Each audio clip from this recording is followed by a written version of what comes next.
जय जगन्नाथ सांग मैंने आपण समस्त को स्वागत मोर आज ब्लॉग्रे। रथयात्रा परदिन थिला संक्रांति। तो संक्रांति आईंष बा खाइबा केमती किसी साधा ही बनवाक पड़ो।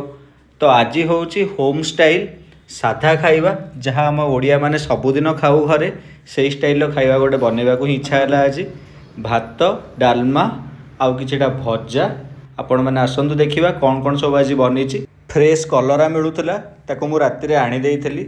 तो कलरा आलू टिके हल्दी आउ टिके लुण टिके लंका गुंडा आउ टिके जीरा मसला पकईकी ताको चिप्स कराई जाइथिला टिके बेसन सहित। सीम भी मिलूला सीम भी आनी देइथिली सीम भी टिके भजा होइतिला ता सहित टिके पांपड़ छुई आलू बेसर भजा आंब। तो अभी आमर साधा थाली रेडी। आपण मैंने कौ एरिया देखुंत ओडिशा रु कौन कौन खाइबा पसंद करती मत निहाती जनइबे। पुणी देखा आम मानकर नेक्स्ट ब्लॉग रे। Till then bye bye.